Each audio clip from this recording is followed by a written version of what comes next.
I thought this rescue orchid would have been dead by now. Instead, it's flowering.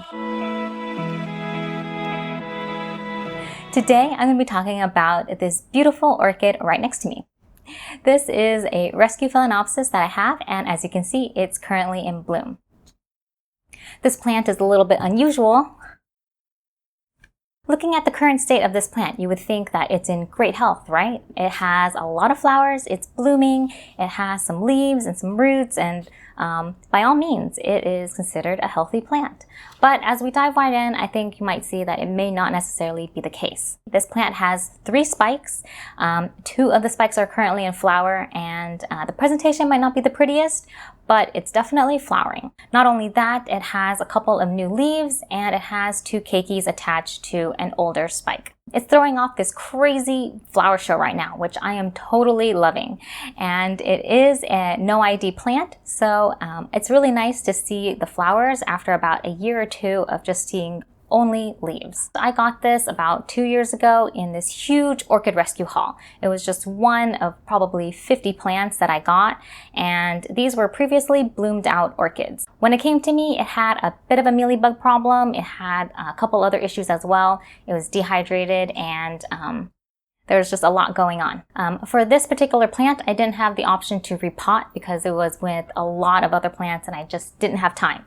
So I kind of put it aside outside of my side yard. It's been living outside for the entire duration that I've had it, and it's basically been placed under 50% shade cloth in kind of an east-west facing side yard. Phalaenopsis don't need a lot of sunlight, and this plant is definitely true because in the summertime it gets a lot of light and under 50% shade, and then during the winter season it gets almost full shade the entire time. Despite that, this plant has actually flowered. So for me, that is quite exciting because I didn't do anything special for this plant. I didn't have any, it didn't get any fertilizer, it didn't get any special water treatment or whatever. It was just watered with tap water or rainwater, and I only watered it about once a week for this entire summer season because we've been dealing with drought and stuff.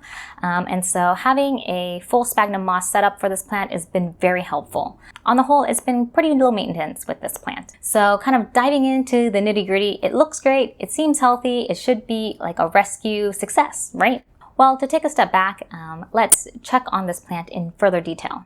So as you can see, some of the roots are dried off and they're dead, and the media is really old. So it's definitely due for repot, but at this time, I just don't have the energy or time to do that. And so far it's still alive. So I'm not really gonna repot this plant for a while until it really needs it. Second of all, the flowers of this plant are having a little bit of a pest issue. There are some aphids and there are some mealybugs on this plant. Now, it's not so bad that it's taking down the plant, but it's definitely sucking away a little bit of energy. So I know I have to treat this for the pest issue. Also, this plant has a couple of dead leaves, and that's pretty normal. Usually the lower leaves fall first, but in this case, it's kind of in weird areas. But it has a lot of leaves to sustain itself, so I'm not too worried about having a couple of dead, dried leaves. Additionally, there are some cobwebs in there, and it has a few pest problems, but not too much. Now, the main concern on this plant happens to be its growth pattern. If you can see the growth pattern of this plant, most of the leaves are kind of bunched together, and it grows on a central stalk. Now, this central stalk has basically bloomed out, and it has created a terminal spike. So from the center of the growth point, there is a flower spike. So instead of having space for a new leaf to grow, it has a flower spike. And usually this means that the plant is no longer going to grow from this growth point, and it may die. To combat that though, this plant has 2 keikis growing off a secondary spike. So because the main parent plant may not live, it's throwing off kind of clones of itself. The main part of this plant may not survive, the keikis may. Currently it's growing a few leaves, but it hasn't gone to the stage where it's growing roots. So I definitely need to make sure that it's growing roots first before I separate it from this main parent plant. In some circles, when you see a plant in this state, it's basically a zombie plant. It's dead, but it still looks like it's alive because the growth point is no longer going to function. And unless the keikis actually grow roots and become self-sufficient, then this plant is going to be a goner. So what happens if your Phalaenopsis has this issue or this situation? What do? Now, typically, you would want to try and induce a keiki. So we currently do have keikis here. There's 2 of them and they're growing. And so I just need to keep an eye on that and keep those the healthiest as they can.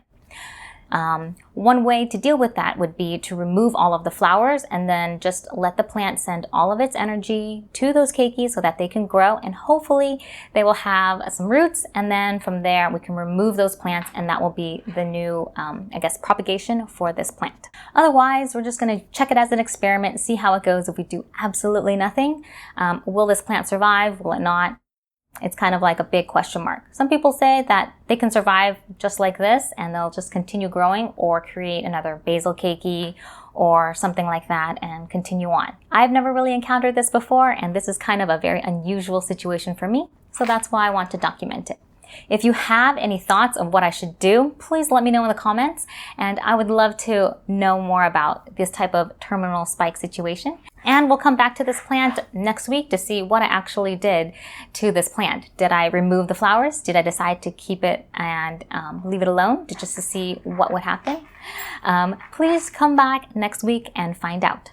So what do you think? Is this an orchid rescue gone right? Or is an orchid rescue gone terribly wrong?